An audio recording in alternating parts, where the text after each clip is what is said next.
Hello and welcome. Welcome to today's strategy for extraordinary relationships. My name is Tziporah. I'm an intimacy, communication, and breathwork specialist.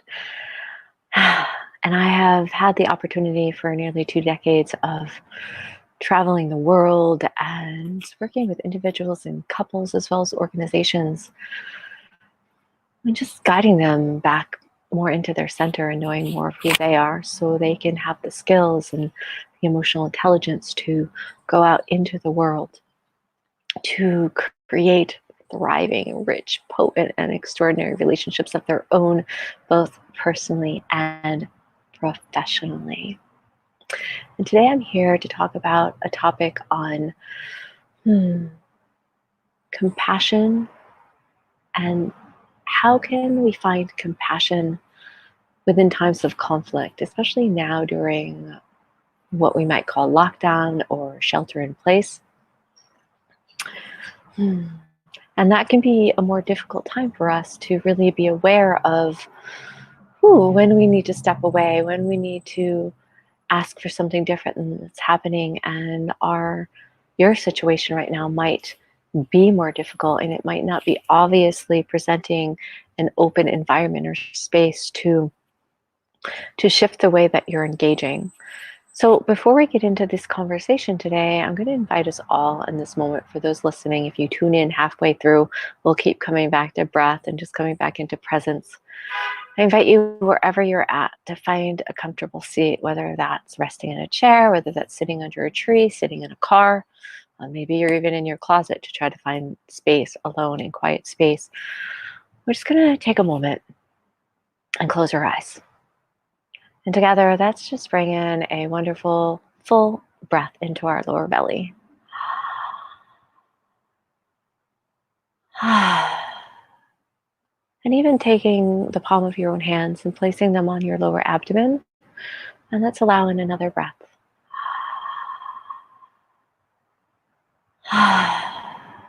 And one more time. This time, I even encourage a sigh on your out breath.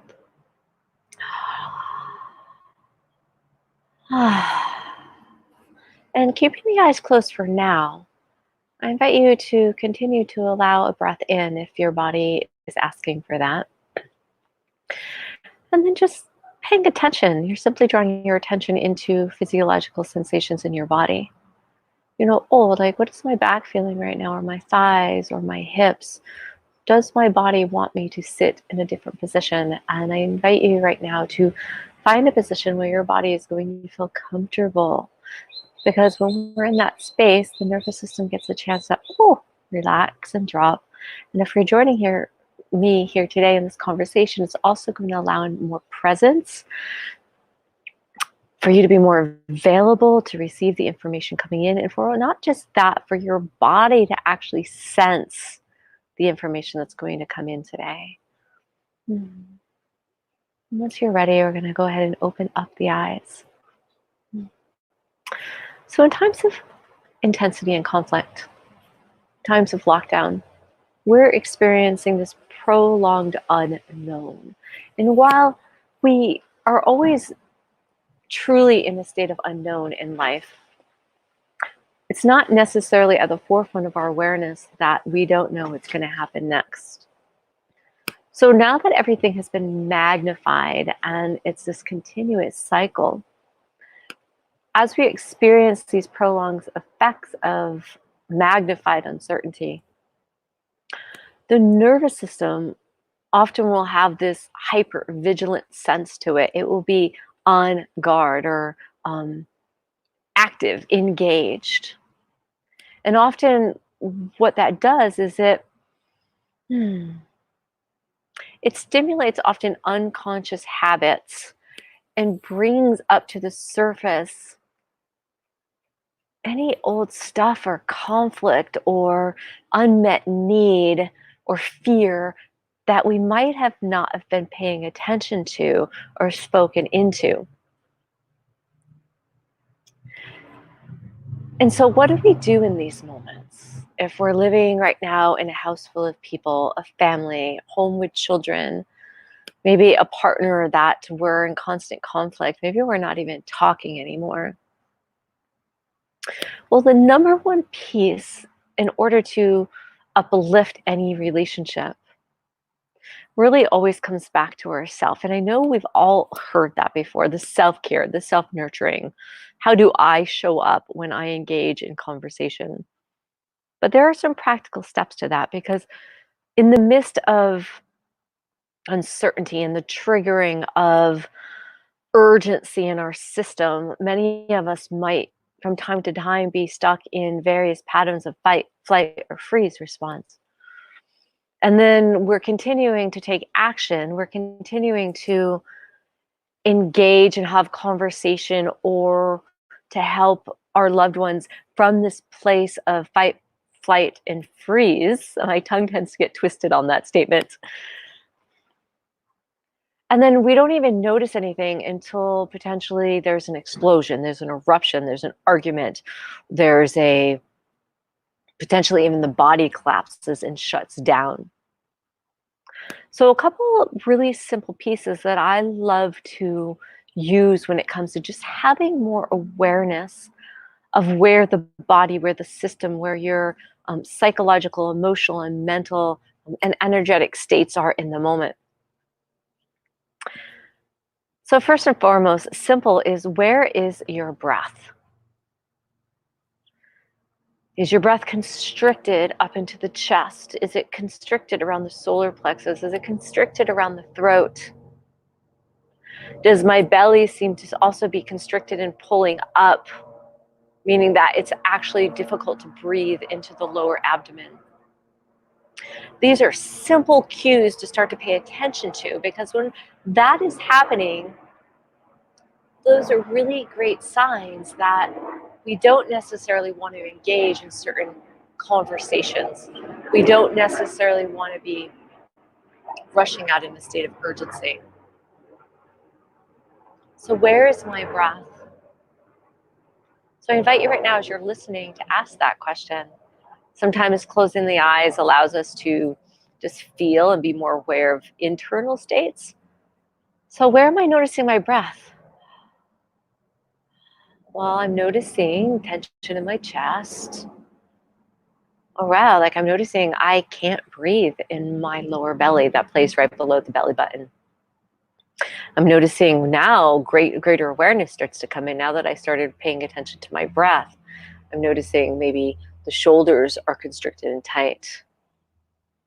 I'm noticing then now greater body awareness starts to happen where I'm noticing, wow, I am, hmm, my mind, my energy is now 10 steps, or it feels like that's just an analogy. One of the things that comes to me is that it often feels like it's 10 steps ahead of my body. And so if I am going into a challenging conversation, if I'm going into um, running errands or taking care of loved ones from this state where I'm not fully connected into my body, but I'm more in this flight response, I'll call it. I'm more like taking off. Often, and the question for you is, how well do you think that you will be able to be present to the situation, be able to really listen or be present to whoever you're having this communication or conversation with, or to the best of your ability, actually take really clear actions? Because if we go into taking actions from this place of flight response or urgency, lack of real calm centered nervous system, what then happens when something else comes at us in that moment that adds to the emergency or urgency? And we then have the inability to make a clear decision.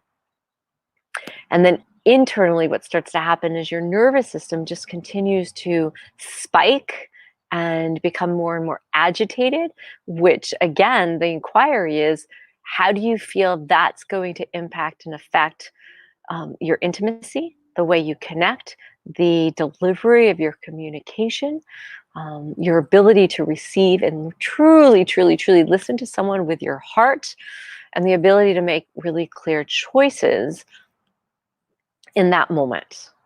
right? The obvious answer is it's going to really impact your ability in that moment, our ability in that moment. It will escalate any argument, conversation, conflict. It will create this sense of disconnect and a lack of intimacy. More so, not necessarily, yes, it's creating conflict and escalation with the intimate connection we might feel with the people or person that we're having this engagement with. However, it doesn't start there. If we take a few steps back, what's actually happening is we started to engage, we took action, we started having conversation or communication from this place of already being intimately disconnected with our own body, with our own nervous system, with our own emotional body, with our own source, whatever you choose to call it. We started the engagement from a place of disconnect. And so, what we're talking about here are the steps to how to access compassion and the compassionate communication formulas in order to really have more extraordinary, connected experiences and even turn conflict into loving connection right now. So, the first step for loving connection and creating shift in our engagements. I'm going to call them engagements today because that could mean taking actions, helping a loved one, having a conversation with a parent, having a communication with a partner, having a tough communication with a lover, children. The compassionate formula starts by checking in with ourselves, knowing when to pause, checking in with your breath, checking in with the physiological responses in your body. From that place, once we've taken a couple deep breaths to really connect with our vagus nerve, to really start to calm the nervous system. From that place, we ask ourselves, are we available and ready in this moment truly to go deeper into this conversation? Am I available and ready in this moment to engage or go help a loved one, take this action? And in this moment, many of us might be experiencing, you might be experiencing that actions might need to be taken in a more urgent manner. I'll share a personal story on that. Is last week, my mother called me and she was experiencing trouble with breathing. And so in that moment, that was a sense of urgency. And for me, the importance was, okay, to check in with my body, to be aware of the situation, to be aware of the urgency of the situation. Did she need to go right now somewhere? Did she need to go within the next couple of hours? Asking questions and being clear enough to ask those questions so you get concise information in order to take action rather than receiving something, me receiving this message from my mother, and jumping into this panic state, which would be my nervous system agitated, shaking up, ready to go into that fear response, ready to take flight. But instead, it's like, okay, check in with the details. I knew she called her doctor. All the doctor said is sometime today, go in and get a CT scan, get checked out, find out what's going on. I checked in with her, made sure how she was feeling. From that place, I took those steps. I sat, I took some breaths, I connected to my support circle, and I accessed centered and grounding in myself before taking action. And then after I took those steps, everything looked different. I was then able to make a clear choice and a clear response rather than rushing her off to an emergency room, which is what the doctor suggested in the hospital during these times. My thoughts were like, well, what would actually be safer? And so I researched urgent cares. I called the urgent care. I had a conversation with them. I gathered information. The only way I could gather information was because I took that first step of checking with my physiological state, what's happening in my breath and what's happening in my nervous system. Am I constricted or do I feel open and calm? When we are at home, with a partner and we're having a challenging situation, and say there's struggle and strife, the conversation is escalating, you can feel like the body response. That is the simplest way to be notified when you need to do something different or when you want to do something different in order to change the direction of that conversation. If we notice, wow, my chest is getting tight, my shoulders are rising to my ears, I'm holding my breath. I'm noticing I'm not even listening to my loved one anymore because I'm just wanting to jump in on top of them and talk over them. Those are great moments to pause. You can pause when you're in a conversation.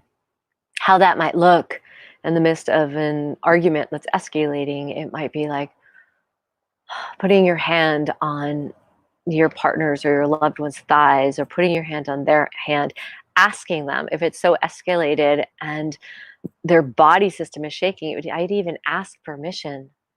May I put my hand on top of your hand? May I hold your hand? Never assume just because you're in a loving relationship, living together or sharing space together, that in that moment that they want you to touch them or that it actually is okay for them. Because if we reach in and touch, thinking like, oh, it's going to soothe my nervous system, of course it's going to soothe their nervous system. That's not necessarily true. In that moment, if the other person is in a certain response pattern or in a loop that's happening and I reach over to touch them, it could go one of two ways. It can either amplify what's happening for them and create more resistance and pulling in, or it might soothe them, but you just don't know. So to honor, have consent, ask, I'm feeling I would really love to hold your hand right now. How does that feel for you? Hmm. I'm feeling that I'm noticing, I'm feeling my chest is getting tight. I'm feeling my shoulders are rising. I'd love to pause right now and just breathe with you. Taking a pause. The third step in that situation is if we're finding we're in this conversation and it's escalating and we clearly, calmly can ask and invite in that pause, we can clearly, calmly, we want to share what we're actually feeling. Open up those doors to being vulnerable. However, I encourage being as concise as possible because in the midst of escalation, in the midst of that reptilian brain taking over and feeling all those responses happening physiologically in our body, often there's not room, there's not space for story. And what I mean by story is a really detailed explanation until you get to how am I feeling. And so if you're able to be first, usually feeling physiologically what we're feeling are usually the easier things to take first. Wow, I'm feeling tightness in my chest. I'm feeling heat rising. I'm noticing my shoulders are tensing. My brain is contracting. A pause and a breath would be really good for me right now. If you're able to from there say, well, I'm noticing I'm sensing anger or sadness rising, and I really want to be able to talk with you in a really clear, loving way and to be present to hearing you. And I'm recognizing because of what's escalating in my system and also emotionally for me, I don't have the ability to be as present as I like to be. Can we just pause right now? If at any point either one of you is not able to express yourself as clearly as I just demonstrated, my invitation is to have a safe word, to have an exit ticket. And what I mean by that, I'll give you an example. My partner and I actually have preset agreement in place. We have learned through our life experience is when we are in our own fight, flight, or freeze response, our different coping mechanisms of when it no longer serves us to be in communication because it's exhausting for both of us. So we've talked about this. We've talked about this not when we're actually in escalation or not when the nervous system is agitated, but we have these conversations. We prepare for these moments that are bound to happen in your relationship, in my relationship, in anybody's relationship. So we have the conversation. Talking about the tough stuff is key. And so ahead of time, it's like, okay, so how can we strategize? What do we want to do when we do get in those situations of conflict? When we are disagreeing, when we feel that we're getting into an argumentative zone, what are some of the things we can do? And so we actually talk about this in advance. And so we're like, okay, so this is what happens to me when we get in those zones. This is where my buttons are. This is where my nervous system goes. And we share those stories with each other. And we share that our go to, our exit ticket is if both of us, or even if one of us, I'm going to say one of us, if one of us is caught in a loop and the other one is doing everything to hold space and to keep that clear process of communication moving forward. However, it's taking a lot of energy. And then the end will turn to depletion. In that moment, we've agreed upon saying, I love you. I love you so much. And I know what you want to share with me right now is so important. This conversation I know is important for both of us. And I want you to hear that I understand that. And right now, because we have an agreement to only come together when we can be in loving conversation, when we can both be present and centered and grounded, that I'm going to request we close this conversation now and we reschedule it and come back at a different time. And now that may sound like a lot to share in the midst of conflict. And I will share with you, I know it to be a saving grace. What you're doing is, one, you are affirming your love for your partner. You're affirming the love and desire and importance of this relationship. That in itself supports and soothing the nervous system a bit when it's in that heightened state. You're also affirming a love and desire for this relationship by asking for the pause, because you're showing that this relationship and this person deserves nothing less than 100% of your attention, as do you. So to me, that is more of an act of love than staying in a conflicting situation. The next thing you're doing, you are making a request rather than demanding. How easy can it be when we're stuck in this reptilian brain, we're in this fight, flight, or freeze response, to either be locked up and stay in the situation while your internal state is in havoc and amplified and in fear, or to demand and explode into argument. We can't have this conversation right now. How dare you bringing this up? I don't have the energy for it.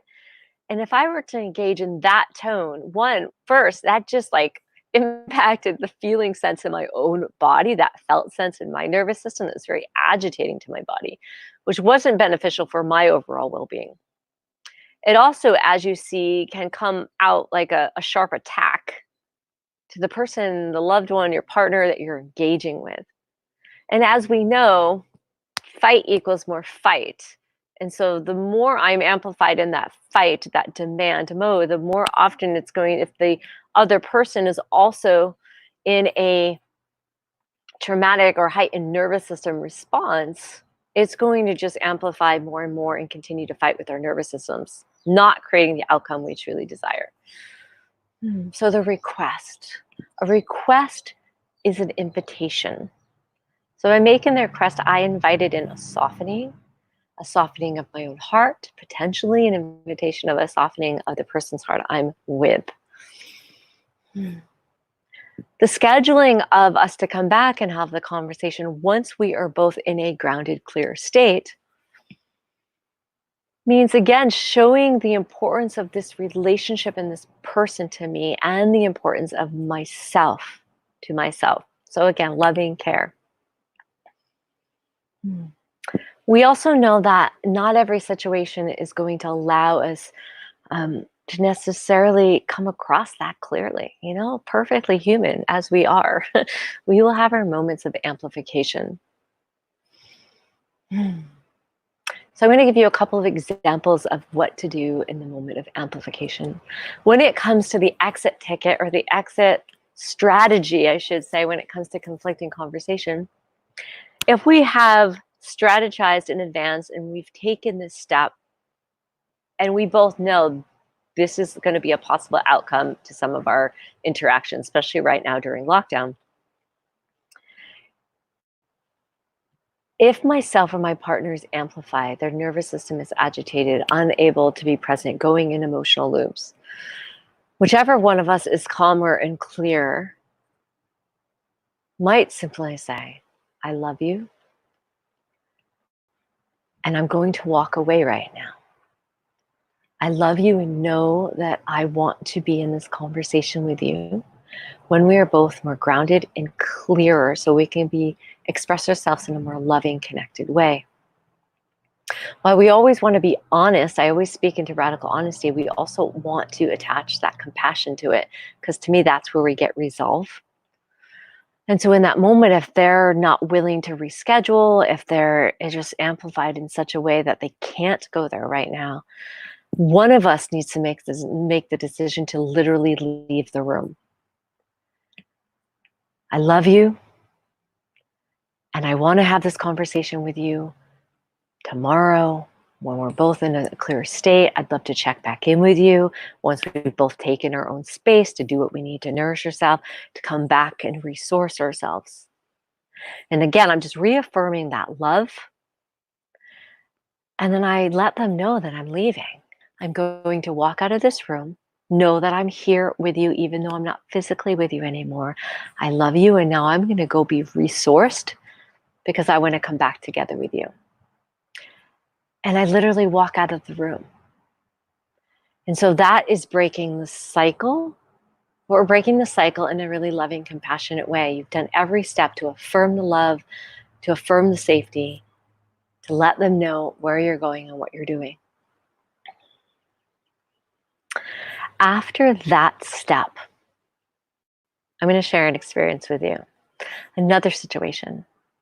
So say things are amplifying for you and you just don't even have the ability to take all those steps that I just shared with you, because those are a lot of steps. So I invite you now to be writing in your journal.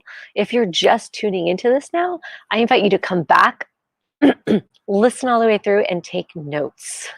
I'm offering a lot of information right now. My partner and I had a lovely experience one morning. Excuse me.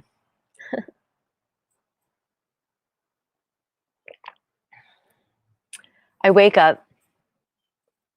Actually, it was later. I was meditating. He was doing his acts of service, which is his love language. And he was scrubbing the stovetop. I mean, scrubbing it. The whole stove was taken apart. I'm typically silent all morning until 11 o'clock. It's my personal practice. And as soon as I came out of my personal practice, I noticed my blood sugar levels were dropping and I needed to eat. For those of you who understand the blood sugar level dropping, you get what I'm saying. You get what happens to our nervous system and the emotional body. We want our food now and we need it for clear brain response.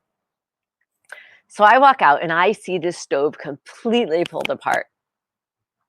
And he's scrubbing and doing his work, his acts of service. So, so grateful. And I looked at him and I said, I need to make my lunch. I need to make my food.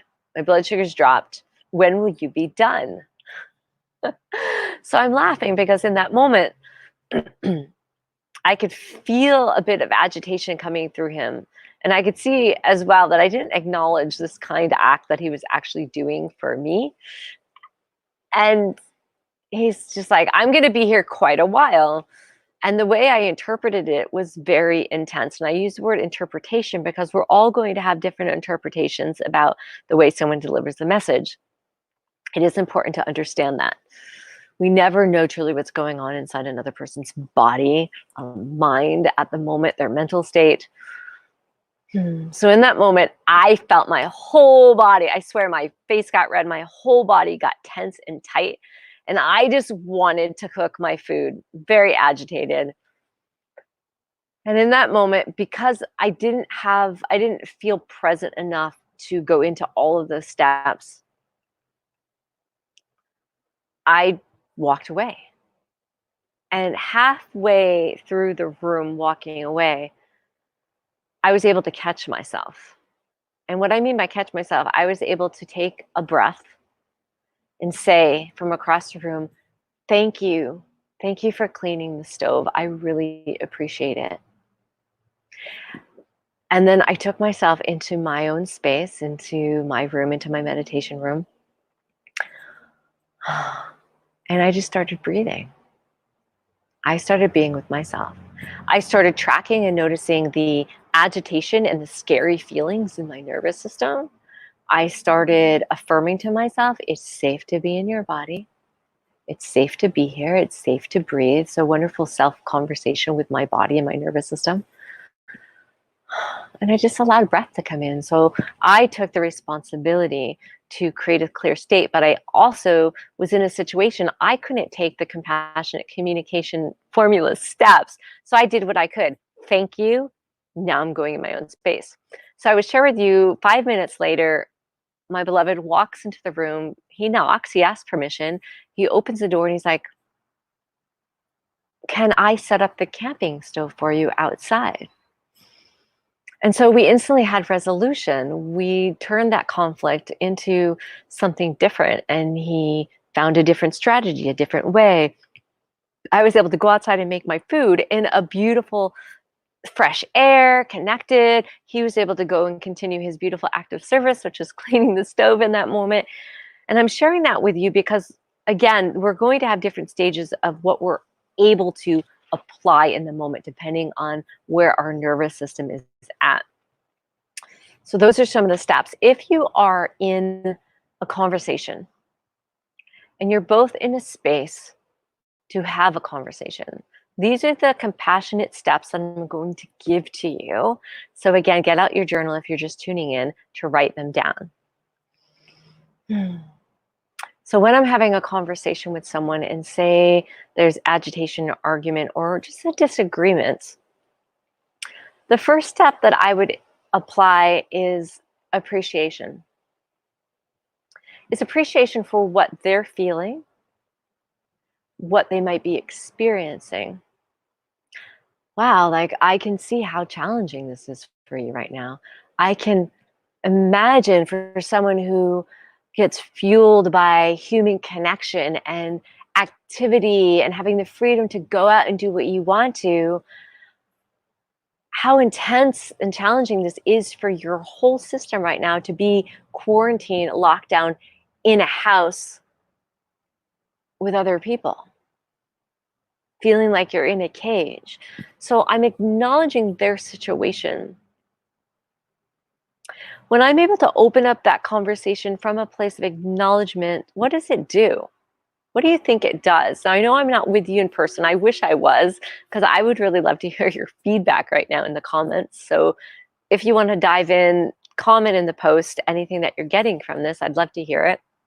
I'd love to hear your own experiences around conflict and communication in your household. But in that moment of acknowledgement, it's also acting as a mini pause. While I'm taking action, I'm also going into a calmer place with the heart. So it softens the heart and it turns into an invitation for the person I'm having a conversation with, as well as for myself, because it took me out of my head. It took me out of any agitation I had. The next piece after acknowledgement is maybe asking, like, wow, like, I can imagine this is intense for you. What are you feeling right now? Like, what's rising for you? Like, let them explore what they're feeling in their body, because before this moment they've never may have received an invitation to actually that, oh, I can sit back for a moment and notice what's actually happening in my feeling body. Oh my god, I am holding my breath, my chest is constricted. I can sit back and pause with you because now I know you are actually here and going to listen. Before, they were potentially in a fight response. So often we're taught to fight for what we want. We're taught that if we have a different opinion, that we have to fight to get it understood or heard. I believe that we can have love and compassion in the midst of disagreement.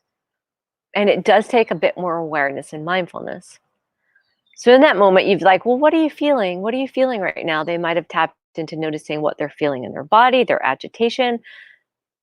They might be able to identify certain emotions that they're feeling in their body. Well, yeah, I'm noticing that I'm feeling scared, or I'm noticing I'm feeling anger. And I'm recognizing that I'm kind of exploding it onto you right now because I feel hurt. I feel hurt by what I experienced in this action that you took. I don't understand it, and I feel hurt. And then you might go on and just ask, like, wow, like, is there something you're needing right now? And you want to check in at that point, because depending on where the two or the group of you are at, it might more be time to turn it around and be like, wow, like, I can relate to what you're feeling. I can certainly imagine what that would be like if I was in your shoes. I can, like, if I were you and I received that and then I interpreted it in that way, wow, like, yeah, I'd feel that way. So maybe just really giving them some empathy, just some understanding of, like, yeah, I get it. Even if you don't fully get it, you might, if you like, wow, if I were you. And after that moment, about like, yeah, well, this is what I'm feeling in my body right now. Like, I was feeling, oh, a sense of panic that I did something wrong. I was feeling a sense of urgency to fix the situation. And I'm noticing, like, this is the physiological response that occurred in my body. And then this is why I was acting like this, because they were running the show, so to speak. The sensation in my body and my feelings were running the show and impacting the way I communicated with you. And after we go through our feelings as well as acknowledgments, this is a great time to be like, well, I'm curious if we can talk a little bit about what we're both needing. Our needs might be different, and I really want to understand, or I want to learn more about what you might be needing right now. Like, if there's something that you want to share more with me, is there something that you need in this moment? And then the whole time you're breathing, you're remaining still, your body position and language likely at this point has changed, because this whole time you're creating a door opening, a door opening, a door opening, to listening, to showing the other, to showing yourself that you're now in a state to listen. You're creating more intimate connection, even if that wasn't the initial intention. You're opening doors, invitations. And then as you listen to their needs and um, mindful to, what's the word? Be mindful not to project or expect your partner to actually have or be able to meet your needs in that moment. We're expressing our needs out of inquiry. So we're giving an inquiry. We're inquiring into someone else's needs. A loving act to create connection and intimacy and closeness. I really want to know somebody. I want to get to know them better. And it doesn't mean in that moment I or you are available to meet that need. And so this is when I go into, wow, like you deserve that need to be met. And I'm recognizing, whew, yeah, this is what I was needing, or this is what I'm needing in this moment.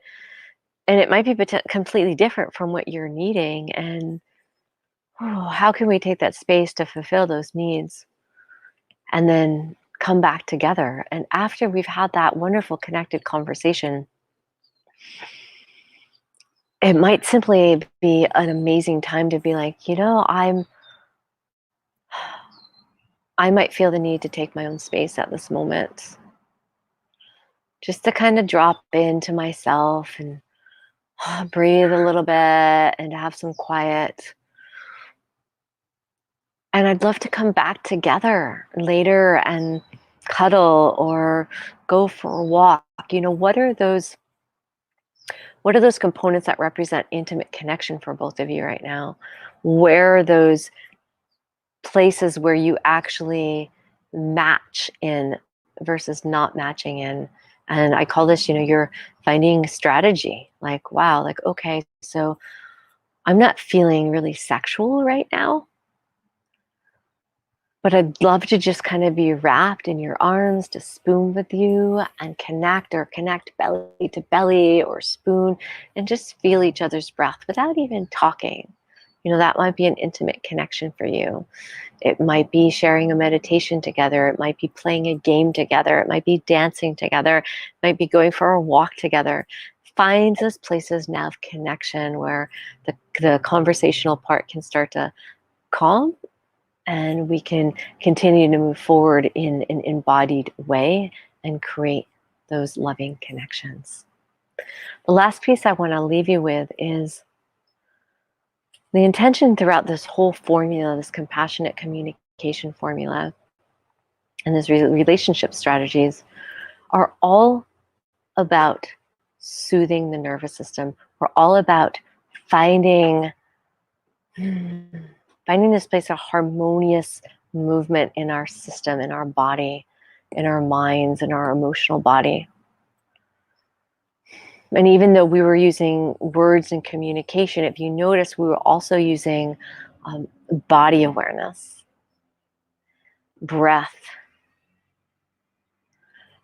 different body language, until it led up to, wow, now we're in a softening where we can create a strategy that actually is quieting the words and simply coming into more of a felt sense. So you were opening up to this felt sense the entire time. So I do trust and hope that this has served you well. If you are just timing in, I invite you to go back to the beginning. I shared lots of steps and tips for these processes right now in our relationships, for strategies, for extraordinary relationships right now. We are going live on Wednesdays and Fridays at 1:15. At 1:15, we have the group, The Breath Experience. And at 1:15 on Fridays, we have strategies for relationships right now, for extraordinary relationships. I have one more announcement to make. If you're interested, we are holding the Elevate live stream series for the next 3 weeks. This is a conversation with global leaders, healthcare practitioners, high performance mindset coaches, naturopaths. So many amazing humans on this planet are coming together in the Elevate series in a conversation designed to support you during these challenging times. We will be going live over on my page at Soulful Relating Institute with Tziporah, live on Tuesdays and Fridays. To stay up on those announcements, to stay updated on the schedule, I invite you to come on over to the Soulful Relating Institute with Tziporah, like the page. If you want announcements, click following, and I invite you to join us for those very impactful, inspiring, and real conversations. The last piece, if you are feeling the call, at any time, no matter what the financial situation is, for more one-on-one support right now in your life, you can come on over and see me at tziporahintimacy.com, and I would love to have a conversation with you to learn how I might be of greater service.